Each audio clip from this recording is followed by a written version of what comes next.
Morning, everyone. This morning's learning Boker Tov is dedicated in memory of Ami Bas Aryeh, Shaul ben Shlomo, Paul Casimir, Yom Yochi ben Moshe Eliezer, Shlomo Yechia ben Moshe Eliezer, ben Sion ben Yitzchak, Arab ben Shimon, Leah Bas Bible, Arab Mordechai ben Moshe Katna, Menashe ben Tzvi Zalman, Ralia Bas Avram Pinkus, and we wish the Katna family long life on the stone setting later this morning. So we are on Parshas Ekev. Now, it's not very often that somebody tells God really what he should or shouldn't be doing, or tells God that they're not going to listen. But that seems to be what happens in this week's Parsha. What happens? You may recall Chet HaEgel, the story of the golden calf. God gives the Torah to Moshe. Whilst Moshe is up on the mountain, the people miscount the number of days. And the next thing you know is that Moshe comes down, sees the golden calf, and throws down the tablets of stone. And the rest, as they say, is history. Well, what happened next? That's the part that we know. But the intriguing part really follows. And what that is the fact that God says to Moshe, the people, that's it. I've had enough. I'm done with the Jewish people. I'm going to wipe them out. You stand aside. Stay out of this. This is between me and them, and I'll build a new people through you. And Moshe, on a very rare occasion here, he refuses to listen to God. God told him to move away, to not get involved, to distance himself, and he would build a people through Moshe, and Moshe doesn't listen. Moshe says to God, I'm not prepared to leave you. I'm not going to be released by you. I am sticking to my guns. I'm going to argue tooth and nail. I'm going to move heavens and earth to save the Jewish people, to save your people. And that's exactly what happens. And it seems, if you read it, at least on a cursory glance, rather even quote unquote chutzpahdik, audacious, right? Arrogant. How could Moshe do it? What was the justification? To argue with, not to listen, to disobey God. We're talking about the most loyal servant of God. That's the way Moshe is referred to, Eved Hashem, and yet he seemingly disobeys God on this occasion. Let me tell you a story, okay? And with this, we'll answer the question. The story is about somebody called Herbert Tenzer. You may not know Herbert Tenzer, but he was a very distinguished congressman of New York who served in the 1960s. He was an observant Jew who was a proud activist, and he was very instrumental in providing relief for many Holocaust survivors. And a few months before his passing, he relayed the following story. Good morning to everyone that are still joining us. And the story goes about the Second World War. There was a very energetic and often outspoken gentleman, rabbi, called Rabbi Eliezer Silver of Cincinnati, Ohio. He is a legend. And he was a very prominent force in what was called the Vad Hatzalah, the Rescue Committee.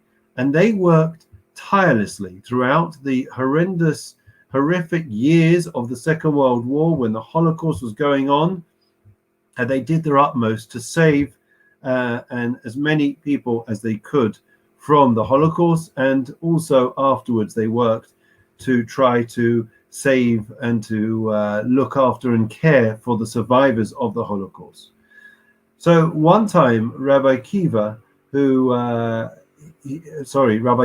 enjoyed a personal relationship with a very powerful senator, Robert Taft of Ohio, he had a very difficult request, and he decided to approach the senator to try to exert some pressure on him so that the senator would exert political pressure and be able to achieve his end goal.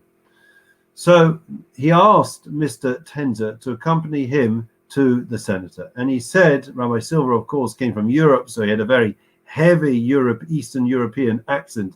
And he said, he didn't say senator, he said, Senator Taft. He said, I have a very important and very difficult request. And he went on to plead his case about a number of cases where visas were desperately needed for refugees who may not have met exactly all the criteria. And Senator Taft, having heard the desperate pleas of Rabbi Silver, he looked very non-committal throughout the meeting, and he grimaced, and then eventually he turned to the rabbi and he said as follows. Rabbi Silver, he said, it would be arduous, burdensome, exceptionally complicated, convoluted, and difficult for us to be able to help you with this matter. But, he said, technically, it could be done. But he was reluctant to be involved. Rabbi Silver seized on those words of the senator. He says, could be done, then should be done, he said to the senator. And with those words, he made such an impression with his passion, with his excitement, with his total devotion to his people. The senator was startled, taken aback, and he committed to go through the arduous process of getting those additional visas for those Jews that were trying to come to America. I think this very much answers the question that we were dealing with. And that is, Moshe had been told by God, leave me alone. If you leave me alone, then I can destroy the Jewish people, and then afterwards I'll build a new nation through you, Moshe. And this Moshe saw as his cue, because he knew that it all depended on him. If he wanted to sit back, then God would be able to go ahead with his plan to wipe out the Jewish people and to start afresh with Moshe. The only way that Moshe realized that God would not destroy his people was if Moshe did not leave God alone. And he didn't. Moshe pleaded, beseeched the Almighty, and they were spared. And the rest, as they say, is history. You know, friends, very often in life, we underestimate, I think, our contribution. The fact that sometimes things do or can depend on us. Are we willing to step up to the plate? Are we willing to step forward, to be outspoken, to plead on behalf of somebody less fortunate than ourselves? If we think about it, every person is unique. And if every person is unique, it means we have a unique contribution and role to fulfill. So therefore, if you find yourselves in any given situation, in any given day, there's a reason why you were placed there. And clearly, you can, you should, and you must make that difference. Wishing you all well, and with this we'll conclude with Psalm 23 and the memorial prayer. The Lord is my shepherd, I shall not want. He causes me to lie down in green pastures. He leads me beside still waters. He restores my soul. He leads me in the paths of righteousness for his name's sake. Even as I walk in the valley of the shadow of death, I will fear no evil, for you are with me. Your rod and your staff, they comfort me.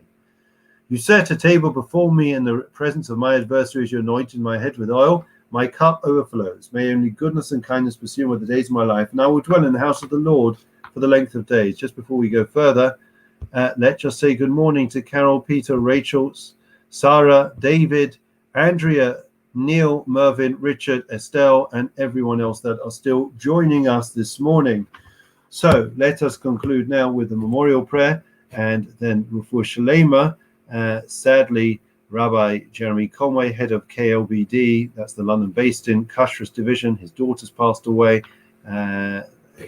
Tragic, absolutely tragic. We're lost for words, and our hearts and prayers go out to Rabbi Conway and his family as they try to make the necessary arrangements. Memorial prayer. Adon Olamim Zachoes Nishmois Ami Bas Ari Paul Kazmir Shlomo Shaul Ben Shlomo Yom Yochai Ben Moshe Eliezer Shlomo Yechia Ben Moshe Eliezer Ben Tzio Ben Yitzchak Ari Ben Shimon Leah Bas Faivo Avram Mordechai Ben Moshe Kat Menashe Ben Tzvi Zalman Ralia Bas Avram Pinkus Shalchu Lilamam Began Eden Teimenucha Sam Lachem Balarachamim Yasvi Mesei Sekanov Echel ויצוות החסר שבת נחלצם ינוחו משכבם בשלום ונאמר אמן. רפואה שלמה prayer, מי שבח סנדרום ניסחום יעקב משה ארן דבל שלמה יברך רפס החיילים Baba Shanem Spalim Babaram Biskhazagash Baruchim Alirachim Alehem Lach Malafosam Yishlach Lem Fushlim Shemaim Lachalum Besoch Shach Yisrael Rafu Sanef Shvusagov Hashabakas Makrib Venoma Amen. We wish everyone well. In particular, we say farewell to Nathan Pinnock, who I just saw this morning, and that's a young man in our community who is making Aliyah and will be joining the Israeli army. Nathan, we wish you well, along with all those that are going to Israel, and we wish you bracha v'atzlacha. We're so proud of all our youngsters.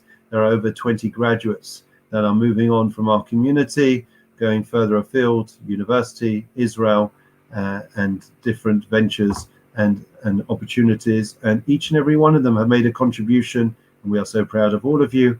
Wishing everyone well. Keep going, everyone.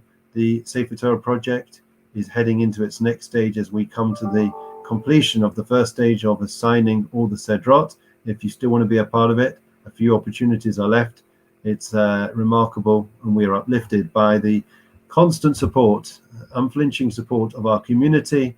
It should be a schus for all of Israel, especially in these days. Wish Rabbi Lis Mazel Tov on his daughter's wedding, and wish everyone well. Have a great day. All the very best.